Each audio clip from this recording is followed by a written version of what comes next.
सभी को नमस्कार। यूनिट 1 का जो लास्ट लेक्चर है वो है अंडरस्टैंडिंग हैप्पीनेस, सुख को समझना। तो सुख के प्रति अगर ठीक ठीक कॉन्सेप्ट बन जाता है या ठीक ठीक उसको समझ पाते हैं तो ये भी देख पाएंगे कि जिस चीज को सुख समझ रहे हैं वो सुख है कि नहीं है, या मन में शांति क्यों नहीं मिल रही है। जिस चीज को सुख समझते हैं वह सुख मुझे मिल तो रहा है फिर भी मन में शांति नहीं है, तो कहाँ कमी रह जा रही है। तो सुख का कॉन्सेप्ट कभी कभी ठीक समझ में नहीं आया रहता, इसलिए मुझे लगता है कि मुझे मेरे पास सारी सुविधाएं हैं, मैं सुखी हो गया हूँ, और इसकी वजह से मुझे लगता है कि अब मेरे मन में शांति की व्यवस्था हो जानी चाहिए, फिर भी वो शांति की व्यवस्था दिखाई नहीं देती है। तो क्या है ये सुख, इसके बारे में थोड़ी सी बात यहाँ पर कर लेते हैं। तो अगर सुख के बारे में जो प्रचलित मान्यताएं हैं उसको देख लें तो ये समझने का प्रयास करते हैं कि संतान का सुख है, ठीक है, परिवार का सुख है, धन का सुख है, संपत्ति का सुख है, बल्कि इस तरह की लाइनें भी बोली जाती हैं, धन में ही सुख है, संपत्ति में ही सुख है। जिसके पास धन है उसके पास सब कुछ है और धन से सब कुछ खरीदा जा सकता है। और बहुत सारे लोग तो सुख भी खरीदने की बात करते हैं। मुझे तो ये समझ में नहीं आता कि धन से सुख कैसे खरीदा जा सकता है। क्या सुख 1 किलो 2 किलो 4 किलो में खरीद सकते हैं? तो ये भी एक समस्या है जिसको समझने की आवश्यकता है। सुख क्या है, जब प्रचलित मान्यताएं हैं उसको देखते हुए सुख क्या है उसको प्रचलित मान्यताओं के आधार पर समझने का प्रयास करें। फिर अभी के संदर्भ में सुख को कैसे परिभाषित कर सकते हैं, निरंतर सुख कैसे मिल सकता है, इस पर बात कर सकते हैं। और अगर निरंतर सुख के लिए संभावना ठीक ठीक मिल जाती है तो उसकी निरंतरता के लिए जीने का कार्यक्रम कैसे बना सकते हैं। पिछले लेक्चर में हम लोगों ने देखा कि ह्यूमन में नेचुरल एक्सेप्टेंस है, बस वो कहीं दबा हुआ है, उसको उजागर करने की आवश्यकता है। तो नेचुरली मुझे क्या एक्सेप्टेबल है वो मुझे पता हो जाए, वो मैं जान जाऊं, या मैं उसको डिस्कवर कर लूं। अभी समस्या क्या है कि मानव संबंध पूर्वक जीना चाहता है, ये उसको पता भी नहीं है। तो नेचुरली जो एक्सेप्टेबल है वो उसको मान नहीं पाता, इसलिए जो अपनी स्वीकृति है, जो एक्सेप्टेंस है केवल उसका अपना, केवल उसी को पूरे थ्योरी पर लागू कर देता है। और जब पूरी थ्योरी पर उसी को लागू करता है तो उसी के अकॉर्डिंग वो भी जीने लगता है। उसकी वजह से उसको दुख मिलता रहता है लेकिन वो समझ ही नहीं पाता कि दुख क्यों मिल रहा है। अब क्वेश्चन तो वही था कि मनुष्य जो चाहता है अगर वो हो जाए तो उसका सुख उसको मिलेगा। इसका मतलब दुख मिल रहा है, अर्थात वह जो चाहता है वो नहीं हो रहा है। अब वो संबंध पूर्वक नहीं रह रहा है तो उसका दुख उसको मिल रहा है। तो यहाँ से भी ये एक्सप्लोर कर सकते हैं। इसका मतलब ये है कि संबंध पूर्वक जिएंगे तो उसका सुख मिलेगा, संबंध पूर्वक नहीं जी रहे हैं दुख मिल रहा है। इसका मतलब वो चाहना जो मेरी है वो ऐसी ही है, संबंध की ही है, वो पूरी नहीं हो रही होगी, इसी वजह से दुख मिल रहा होगा। तो यहाँ से भी चीजों को समझा जा सकता है। तो इस तरह से जब देखने जाएंगे तो संबंध को ठीक ठीक समझ पाएंगे और उसमें सुख की व्यवस्था को खोजेंगे। तो सुख को अगर देखने जाएं तो जो व्यवस्था है उसी के अकॉर्डिंग जीना, व्यवस्था के अनुसार जीना, व्यवस्था में जीना।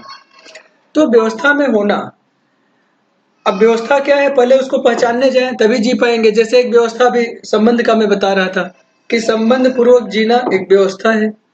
यह व्यवस्था पहले से बनी हुई है, इस व्यवस्था में जो रहता है उसको सुख मिलता है, जो उस व्यवस्था में नहीं जीता है उसको उसका दुख भी मिलता है।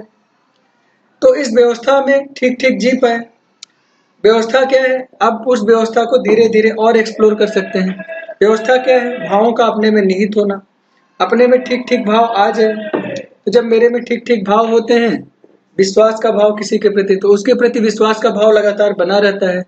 विश्वास का भाव बना है मतलब उसके प्रति मेरे में संबंध का भाव लगातार बना है। इस विश्वास के साथ जब उससे कुछ गलती होती है तो मैं ये देख पाता हूँ कि उससे गलती हो गई, और इस तरह से मैं उसके लिए दुखी नहीं होता हूँ। लेकिन अगर मेरा विश्वास का भाव मेरे में नहीं है तो जैसे ही वो गलती करेगा मैं उससे कहूंगा कि तुमने ये गलती कर दिया, तुम्हें ये नहीं करना चाहिए था। हमारे समाज में आजकल ऐसे ही चल रहा है। इसी तरीके से हम लोग एक दूसरे के साथ कार्य व्यवहार कर रहे हैं। इसका मतलब क्या है, जो विश्वास है वो संबंधों में निहित चीज है। संबंध विश्वास पर डिपेंड करता है, विश्वास पर ही ये डिपेंड करता है। अगर इसको देखने जाएं तो विश्वास अगर दिखता है इसका मतलब संबंध है ही नहीं वहां पर, फिर भी मैं कहता हूँ कि संबंध है। मैं बार बार बोलता भी हूँ, समझाता भी हूँ कि मैं तो तुमसे संबंध पूर्वक जी रहा हूँ, फिर भी तुमने ये गलती कर दी। और जब मैं ये कहता हूँ कि तुमने ये गलती कर दी, मतलब संबंध अब्सेंट हो गया। उस समय मेरे जो हाव भाव होते हैं उसमें एक्साइटमेंट होता है, उत्तेजना होती है। उस अवस्था में मैं क्रोध करता हूँ और मैं बहुत सारे अपशब्द भी कह जाता हूँ। उस समय मेरा जो अपना माइंड सेट होता है वो मेरे अपने में नहीं रहता है। इस तरीके से जब मैं देखने जाता हूँ तो ये व्यवस्थित नहीं दिखाई देता है, ये व्यवस्था है नहीं। मेरे शरीर में उत्तेजना का संचार होना, मेरे शरीर में ब्लड सर्कुलेटर का बढ़ जाना, जो ये है आपका ब्रीदिंग है उसका बढ़ जाना, या जो हार्ट बीट है उसका बढ़ जाना, ये या सोचने समझने की शक्ति चले जाना, ये व्यवस्था नहीं है। व्यवस्था तो वह है जिसके अनुसार शरीर ठीक ठीक काम कर पाए, शरीर में जो मस्तिष्क है वो ठीक ठीक काम कर पाए, शरीर के अंग प्रत्यंग ठीक ठीक काम कर पाए, और जो जिस व्यवस्था में उसी व्यवस्था में रहें, तब शरीर को हेल्दी कहते हैं। तो शरीर का हेल्दी होना व्यवस्था है। तो उस व्यवस्था में नहीं रह पा रहे हैं, इसका मतलब अगर विश्वास पूर्वक नहीं जीते हैं तो व्यवस्था में नहीं जी रहे हैं, और उसी का दुख मिलता है। हम जब क्रोध करते हैं तो सुख नहीं मिलता है, उसका दुख मिलता है। इसलिए ये देख पाए कि सुख किसमें है, व्यवस्था को समझकर व्यवस्था में जीना, व्यवस्था में रहना। तो जब व्यवस्था को समझ पाए तो व्यवस्था को कहाँ कहाँ समझने जाएंगे, तो व्यवस्था को 4 जगह समझने की आवश्यकता होती है। चारों लेवल पर उसको समझने जाएंगे। अपने लेवल पर भी समझने जाएंगे कि व्यवस्था क्या है, ह्यूमन के लिए शरीर और मैं का क्या अस्तित्व है, मैं और शरीर की क्या क्या रिक्वायरमेंट्स हैं, किस तरह से उनकी एक्टिविटीज होती है, किस तरह से वो रिस्पॉन्स करते हैं, ठीक है। और जो मेरे में है भाव किस तरह से निहित होगा, भावों को ठीक ठीक समझ पाए, वो भाव व्यवस्था के अर्थ में किस तरह से काम करते हैं, उसके अंतर्गत भाव को अपने में व्यवस्थित करें। फिर व्यवस्था को और देखने जाएंगे तो परिवार में व्यवस्था को देखने जाएंगे। परिवार के लेवल पर जीते हैं तो एक दूसरे के साथ जीते हुए भावों को ठीक ठीक अपने में निहित कर पाए। परिवार के लेवल पर किसके क्या रिक्वायरमेंट्स है, उन रिक्वायरमेंट्स को समझकर उसकी पूर्ति करने जाएं। पूर्ति कैसे करेंगे, तो उसी को और व्यवस्था में देखने जाएंगे तो सोसाइटी में जाएंगे, कहीं पर जॉब करेंगे, कहीं से कुछ पैसा कमाएंगे, तो संबंध के अर्थ में कमाएंगे, क्योंकि व्यवस्था संबंध व्यवस्था के अर्थ में है। तो संबंध के अर्थ में कमाएंगे या विरोध पूर्वक कमाएंगे, लोगों से लड़ाई झगड़ा करना है या प्रेम पूर्वक रहना है, उस व्यवस्था को भी देख पाएंगे। ये भी देख पाएंगे कि समाज में भय होना चाहिए या भय का अभाव होना चाहिए, कहीं मेरी वजह से तो भय नहीं हो रहा है। अगर भय व्यवस्था में नहीं है तो मेरी वजह से भय हो रहा है, तो उसकी वजह से भी उसका दुख मुझे मिलता है, मैं उसको समझ ही नहीं पाता हूँ, मैं तो एक्साइटमेंट को ही सुख समझ कर चल रहा हूँ। उस सारी व्यवस्था को ठीक ठीक समझ पाना है। अब व्यवस्था में सुख है, ये मैं छोटे छोटे एग्जाम्पल से देख पाता हूँ, तो मैं नेचर और एग्जिस्टेंस तक जाता हूँ और वहां भी मैं देखता हूँ कि व्यवस्था में क्या है। पेड़ पौधों का रहना व्यवस्था के अर्थ में है, पेड़ पौधे रहेंगे, पोल्यूशन का लेवल कम होगा, वो भी व्यवस्था के अर्थ में है। लोग सुख समृद्धि के साथ जी पाएंगे अगर हमारा इन्वायरमेंट ठीक होगा, हमारी पृथ्वी ठीक रहेगी, इस संदर्भ में भी देख पाते हैं। फिर व्यवस्था को एग्जिस्टेंस में भी देख पाते हैं कि जितनी भी यूनिट्स हैं, जो प्लैनेट्स हैं, जो गैलेक्सीज हैं, वो सब व्यवस्था में है। कोई एक दूसरे के चारों तरफ चक्कर लगा रही है, कोई एक दूसरे के साथ किसी और तरीके से फुलफिलमेंट कर रहे हैं। जितने भी यूनिट्स हैं, प्लैनेट्स हैं, स्टार्स हैं, वो सब भी एग्जिस्टेंस में ठीक ठीक व्यवस्थित ही दिखाई देते हैं। तो सब कुछ व्यवस्था में है। अब उस व्यवस्था को देखने जाते हैं और वहां से वापस आते हैं सुख को समझने के लिए, तब भी देख पाते हैं कि व्यवस्था में होना ही सुख है। सभी अपनी अपनी जगह सुखी दिखाई दे रहे हैं क्योंकि सभी व्यवस्था में है। मैं ही सुखी दिखाई नहीं देता, इसका मतलब यह है कि अभी मेरी व्यवस्था को ठीक करने की आवश्यकता है। तो यहाँ से भी सुख को एक्सप्लोर कर सकते हैं। लेकिन आज के समय में अगर हैप्पीनेस को देखने जाएं तो हम इस तरह से हैप्पीनेस को देख पाते हैं कि ढेर सारा फिजिकल फैसिलिटीज इकट्ठा कर लें, ढेर सारी चीजें इकट्ठा कर लें, नई ब्रांड की चीजें ले लें, कोई बड़ी चीज ले लें, तो उससे क्या होता है, जो मेरा सुख है वो बढ़ जाना चाहिए। हालांकि लोगों ने ऐसा किया है, लेकिन सुख में बढ़ोतरी होती हुई दिखाई नहीं दे रही है। समाज में लोगों के पास पहले से ज्यादा फिजिकल फैसिलिटीज इकट्ठा है, पहले से ज्यादा धन है उनके पास, लेकिन उनके जो सुख का स्तर है वो नीचे गिरता जा रहा है। हम तो आजकल ये भी देखते हैं, न्यूज में कहा जाता है कि शांति व्यवस्था पूरी तरह से डगमगा गई है, कहीं तो कुछ गलत हो रहा है। इसका मतलब फिजिकल फैसिलिटीज व्यवस्था के अर्थ में दिखाई नहीं देती। फिर मैं ये देख पाऊं कि सेंसेशन से सुख मतलब मेरी शरीर के जो मेरी इंद्रियां हैं, साउंड है, टच है, फॉर्म है, टेस्ट है, स्मेल है। अब सबसे अच्छा टेस्ट का एग्जांपल ले लेते हैं। इसमें सुख है कि नहीं है। तो टेस्ट में सुख है। कोई बहुत मीठी चीज या कोई अच्छी चीज जो मुझे पसंद है वो मेरी जीभ पर जब पड़ती है, मेरे टंग पर, तो उसकी वजह से मेरे अंदर एक अनुभूति होती है कि हाँ क्या चीज मिल गया है ना। तो टेस्टी। लेकिन टेस्टी कब तक सुख देगा? तो टेस्टी को देखने जाए तो वो तभी तक सुख देगा जब तक वो है, उसके बाद उसका सुख खत्म हो जाएगा। तो रसगुल्ले का सुख, तो रसगुल्ला एक खाया तो उसका सुख मिला, तो कहेंगे यार रसगुल्ला एक और खा लेते हैं, लाओ लाओ तो एक और खा लिया। तो अगर रसगुल्ले में सुख है तो उसको लेते रहेंगे तो थोड़े समय तक तो टेस्टी लगेगा और जरूरी भी लगेगा, लेकिन जब एक के बाद दूसरा ले लिया तो तीसरा अननेसेसरी लगने लगेगा। अब ऐसा लगेगा उसकी जरूरत नहीं है, लेकिन टेस्टी तो है, टेस्टी है, उसका सुख लेना है, टेस्ट का सुख, तो उसकी वजह से क्या करेंगे और लेंगे। और लेंगे तो थोड़े समय के बाद बॉडी रिजेक्ट करती है। अगर बॉडी को आप इसकी तरफ से सुख देने का प्रयास करते हैं तो वो सुख उसको स्वीकार्य नहीं है, तो क्या है, वो बॉडी अपनी तरफ से रिजेक्ट करना स्टार्ट कर देती है। तो कुछ समय के बाद रसगुल्ला टेस्टलेस दिखाई देने लगता है। फिर भी मामा जी आ गए और बोले नहीं नहीं मेरी तरफ से एक और लेना है, लेकिन अब ये तो इनटॉलरेबल हो गया, अब मेरे से असहनीय हो गया कि मैं इसको ले पाऊँ, तो मैं उसको स्वीकार नहीं कर पाता हूँ। हालांकि मामा जी सुख देना चाहते हैं, मैं वो सुख ग्रहण ही नहीं कर रहा हूँ। इसका मतलब ये हुआ कि ये जो इंद्रियों के माध्यम से हम सुख लेने का प्रयास कर रहे हैं वो क्या है, वो क्षणिक है, थोड़े समय के लिए टेम्परेरी है। तो जो टेम्परेरी सुख है वो इंद्रियों से हम इकट्ठा करने का प्रयास करते हैं। ठीक है, फिजिकल फैसिलिटीज से भी जो सुख हम निरंतर पाने का प्रयास कर रहे हैं उसमें सुख मिल नहीं रहा है, ये भी एग्जाम्पल से क्लियर हो गया है। तो ये देख पा रहे हैं कि इन सब में निरंतर सुख नहीं है, इन सब में टेम्परेरी, जिसको सुख कह रहे हैं मैं तो उसको शरीर का आराम कहता हूँ कि भाई टेस्ट से शरीर को थोड़ा आराम मिल गया कि ठीक है ये टेस्टी था और नेसेसरी था, उचित मात्रा में लेंगे तो मेरे शरीर के हेल्थ के लिए ठीक रहेगा। अब नेचुरली क्या एक्सेप्टेबल है, टेस्ट या नेसेसिटी? तो नेसेसिटी नेचुरली एक्सेप्टेबल है। अब जो चीज मुझे नेसेसरी है उसको मैं टेस्टी बनाकर ग्रहण कर सकता हूँ, लेकिन जितनी रिक्वायरमेंट्स है उसी के अकॉर्डिंग। यहाँ से सुख का ठीक ठीक कॉन्सेप्ट देख सकते हैं। मतलब फिजिकल फैसिलिटीज को या सेंसेशन को की रिक्वायरमेंट को ठीक ठीक पहचान कर उसके अकॉर्डिंग उसको यूटिलाइज करना, तो ये फिजिकल फैसिलिटीज का ठीक ठीक यूटिलाइजेशन। यहाँ पर जो समृद्धि का भाव होता है वो यहाँ पर निहित होता दिखाई देता है। फिर मैं देखता हूँ कि दूसरों से फीलिंग्स, दूसरों से भाव लेना, तो जब दूसरे से अपने अनुरूप भाव नहीं पाते हैं तो उसका भी दुख मिलने लगता है, क्योंकि यहाँ पर तो हम दूसरों पर डिपेंडेंट है।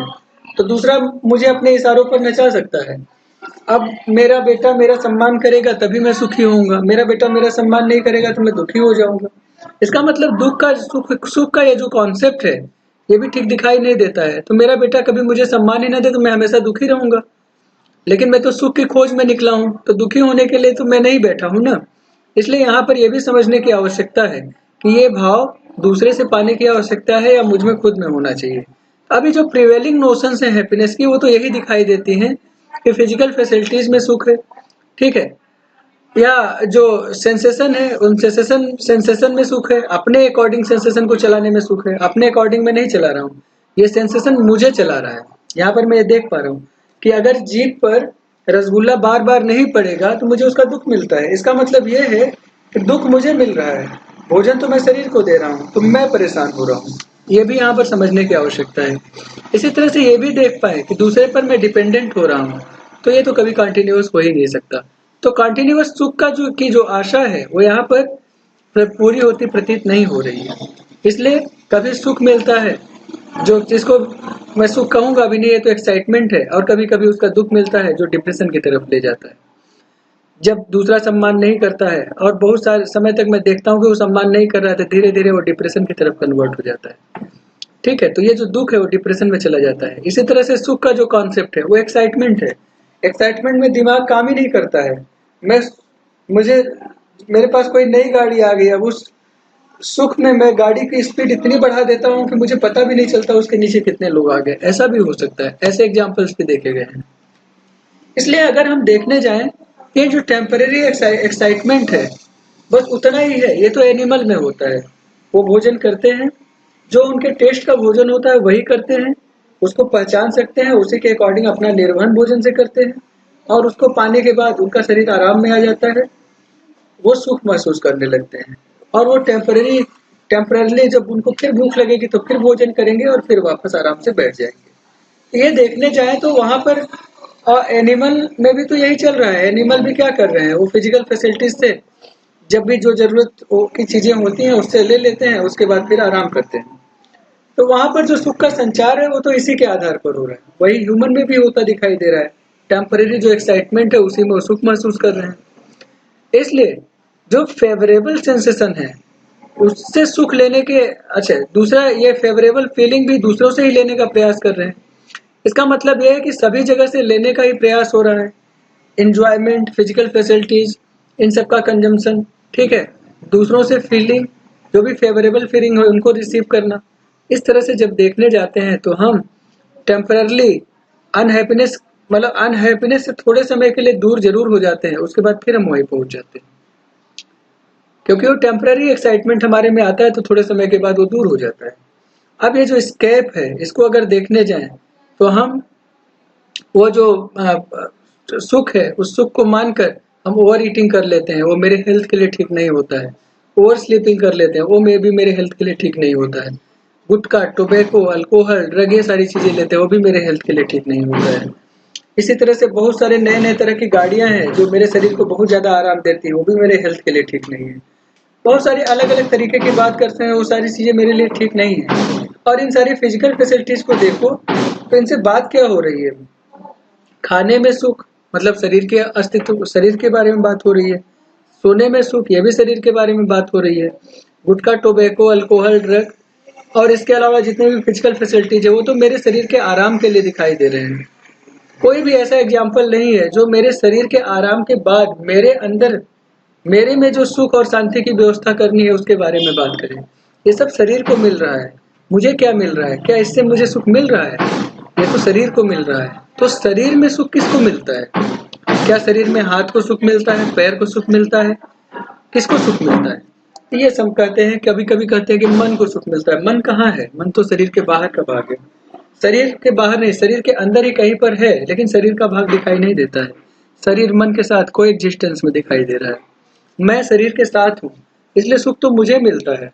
इसका मतलब मैं वो सुख को ग्रहण करने वाला हूँ। तो शरीर की जो आवश्यकता है, जब मैं उसकी पूर्ति करने जाता हूँ तो शरीर की आवश्यकताएं पूर्ति होती है, शरीर आराम में आ जाता है। मुझे तो कुछ मिलता नहीं, इसलिए मैं दुखी होता हूँ, क्योंकि इन सब में मैं सुख खोज रहा हूँ और मुझे तो वो मिल नहीं रहा है। तो मैं सुख की अपेक्षा रख रहा हूँ, अपेक्षा पूरी नहीं हो रही है, इसलिए भी दुख मिल रहा है। तो अगर सुख को देखने जाए तो व्यवस्था को, जो भी मेरी व्यवस्था है उसको ठीक ठीक समझ पाए, क्या नेचुरली एक्सेप्टेबल है। हर बार ये देखना पड़ेगा अपने इंटेंशन को, और मैं कहाँ पर हूँ इसको मैं ठीक ठीक देख लूँ।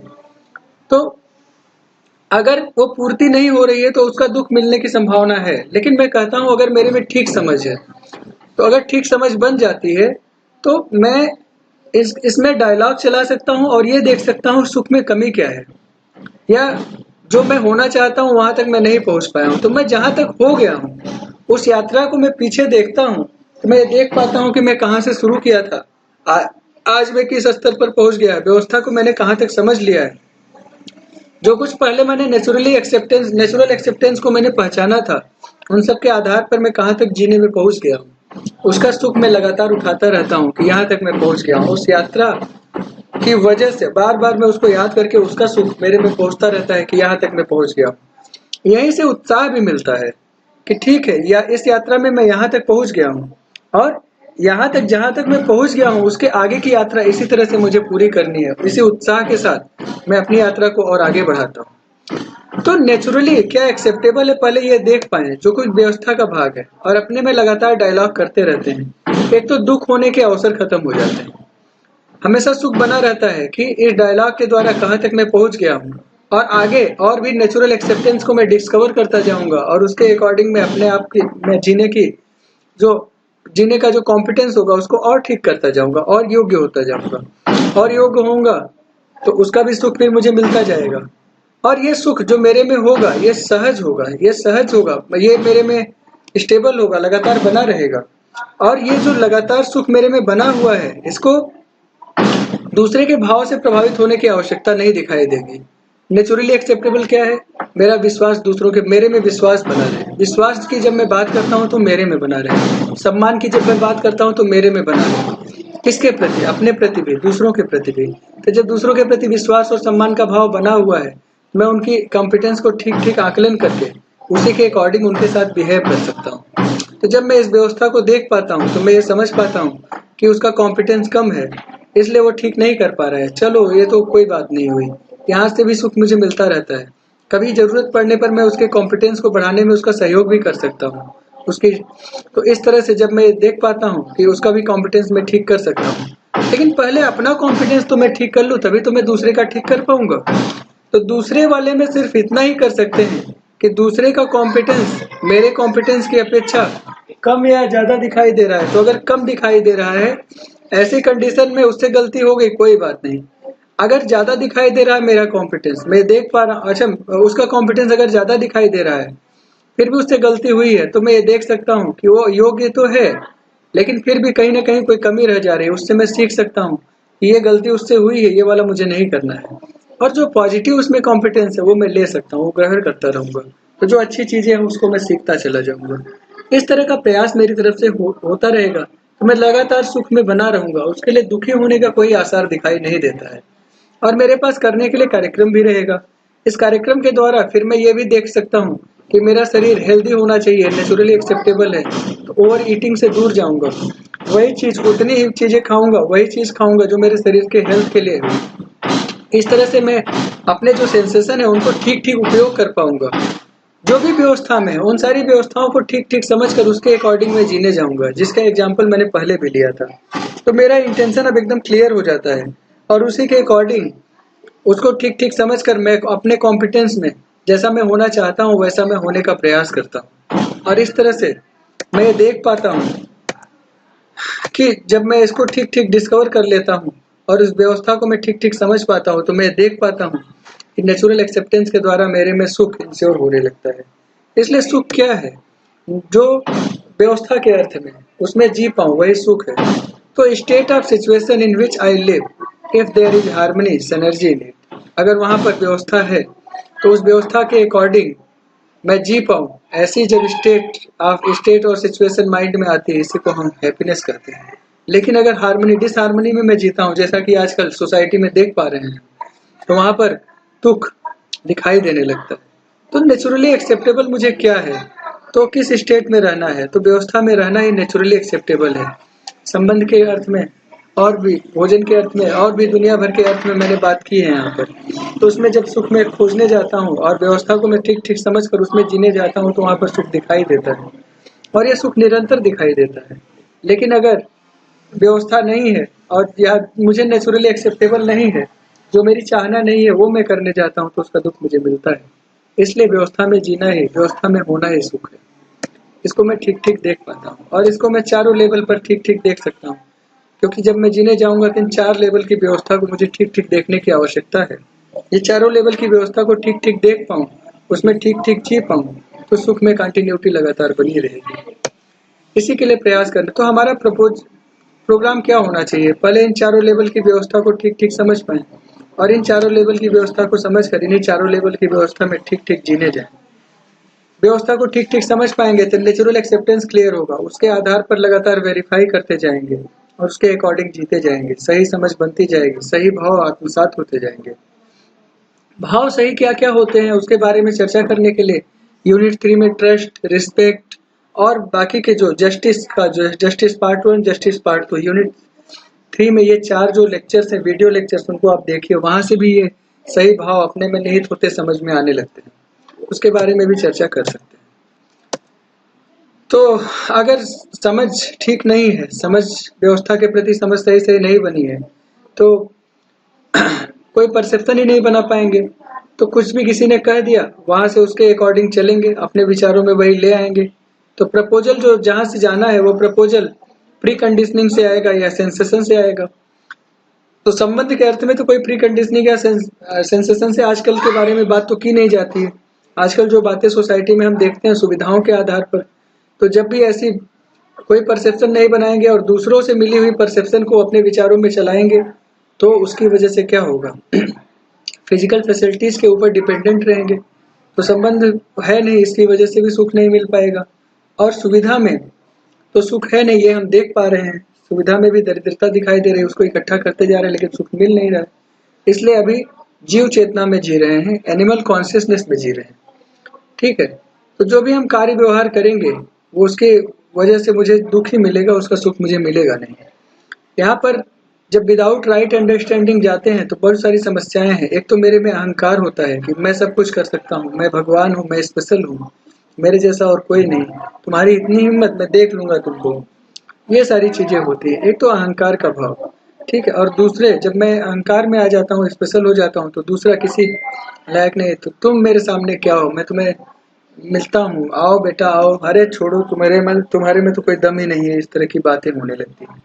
Money is everything, physical facilities is happiness, ये सारी चीजें विदाउट राइट अंडरस्टैंडिंग चलती रहती है। इसमें कोई परसेप्शन समझ के आधार पर नहीं है, बल्कि ये हमारे समाज से जो हमको मिलता जा रहा है उसी को हम सीधे सीधे ग्रहण करते जा रहे हैं, क्योंकि मेरे जानने की जो क्षमता है वो बंद हो गई है। लेकिन अगर परसेप्शन सही समझ के आधार पर हो तो इन चारों लेवल की व्यवस्था को ठीक ठीक समझ पाएंगे। उन सारी व्यवस्था को समझकर उसके अकॉर्डिंग परसेप्शन बना पाएंगे कि कहाँ पर क्या व्यवस्था है, तो उस व्यवस्था में मेरी क्या भागीदारी है।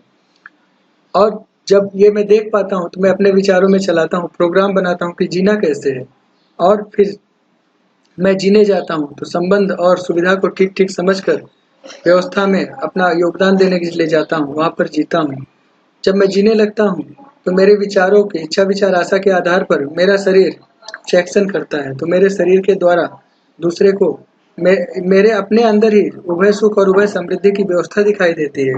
और जब मैं कार्य व्यवहार करता हूँ तो दूसरों को भी मेरा कार्य व्यवहार ठीक ठीक दिखाई पड़ता है, उसको मेरे संस्कार ठीक दिखाई पड़ते हैं। यहाँ पर सही समझ के आधार पर व्यवस्था को ठीक ठीक समझकर और होलिस्टिक पर्सपेक्टिव में इसको ठीक ठीक समझकर उसमें जीने जाते हैं, और जब जीने जाते हैं तो उसका सुख मिलता है।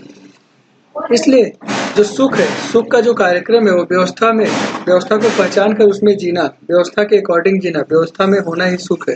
तो व्यवस्था को ठीक ठीक पहचान पाए और उसमें जिए तो वो सुख का कार्यक्रम वहां पर बन सकता है। तो सुख का जो कॉन्सेप्ट है उसमें इस तरह से नहीं कि बहुत सारा धन इकट्ठा कर लिया या ईंट इकट्ठा कर लिया, बहुत सारे, क्योंकि जो फिजिकल फैसिलिटीज हैं उसको इकट्ठा तो कर लेंगे लेकिन वो कुछ समय के बाद समाप्त हो जाएंगी। फिजिकल फैसिलिटीज के आधार पर अगर सुख को एक्सप्लेन करने जाएं तो उसके आधार पर ये देख सकते हैं कि अगर मैंने ब्रांडेड गाड़ी ली है और मैं कहता हूँ कि इससे मेरा सम्मान बढ़ता है, मुझे सुख मिलता है, तो दूसरे ने अगर उससे बड़ी ब्रांडेड गाड़ी ले ली तो मुझे उसका दुख मिलने लगता है। ये टेम्परेरी सुख हो गया। रसगुल्ले का एग्जाम्पल लिया ही, टेस्ट में लगातार टेस्ट आप नहीं ले सकते, तो थोड़े समय सुख मिलेगा, उसके बाद फिर दुख मिलने लगेगा, क्योंकि बाकी समय तो भोजन की व्यवस्था खत्म होने के बाद तो सोच तो संबंध के बारे में ही रहे हैं, दूसरों के बारे में ही रहे हैं, 100 और चीजों के बारे में सोच रहे हैं। इसलिए इसके अलावा भी जब हम अलग अलग तरीके से देखते हैं कि भाई फिजिकल फैसिलिटीज में सुख है, जैसे टेस्ट का एग्जाम्पल लिया था, तो किसी को कम सुख, किसी को ज्यादा सुख, सुख का तोल किस आधार पर करेंगे? कहते हैं जिसको ज्यादा प्यास उसको ज्यादा सुख, है ना, ज्यादा प्यास कुछ ज्यादा। तो शरबत मैंने बनाया, एक बाहर से आया धूप लेकर, इन एग्जाम्पल्स को यहाँ पर देख लेते हैं। एक बाहर से धूप लेकर एक बंदा आया है, दूसरा बंदा मेरे पास पहले से बैठा हुआ है, मैंने शरबत ठीक एक जैसा शरबत बनाया और दोनों को दिया, तो जो मेरे साथ बैठा हुआ है उसको कम सुख का आभास होता है, जबकि दूसरे को ज्यादा सुख का आभास होता है। इससे ये समझ में आता है कि फिजिकल फैसिलिटीज से जो सुख है वो उतना मिलेगा जितना उसका दुख होगा। तो पहले दुख बढ़ाए फिर सुख लें, तो क्या ऐसा तो नहीं है कि ये पेन रिलीफ प्रोसेस होकर रह गया है? कहीं ऐसा तो नहीं है कि दुख को दूर करने का यंत्र सुख बन गया है? ऐसा नहीं है, सुख तो निरंतर चाहिए। अगर सुख ज्यादा चाहिए उसके लिए दुख बढ़ाना पड़े तो सुख का क्या मतलब है? इसलिए मुझे ऐसा लगता है फिजिकल फैसिलिटीज से इस तरह से सुख लेने का बहुत मतलब दिखाई नहीं देता है। इसको ठीक ठीक समझने की आवश्यकता है, तो इसको ठीक ठीक समझ पाएंगे तो सही सही अपने में आत्मसात भी कर पाएंगे। इसी के साथ इस लेक्चर को समाप्त करते हैं कि फिजिकल फैसिलिटीज के आधार पर सुख क्षणिक होते हैं, अपने में सही भाव सही समझ के आधार पर जीने जाएंगे। नेचुरल एक्सेप्टेंस के आधार पर व्यवस्था को ठीक ठीक समझकर नेचुरल एक्सेप्टेंस के आधार पर वेरीफाई करके उसके अकॉर्डिंग जीने जाएंगे तो उसका सुख ठीक ठीक दिखाई देता है। तो अगर ये ठीक कर सकते हैं तो व्यवस्था में ठीक ठीक भागीदारी भी कर पाएंगे और लगातार सुखी रहने का प्रयास भी ठीक ठीक कर पाएंगे। इसी के साथ इस लेक्चर को यहीं समाप्त करते हैं। आप सभी को नमस्कार।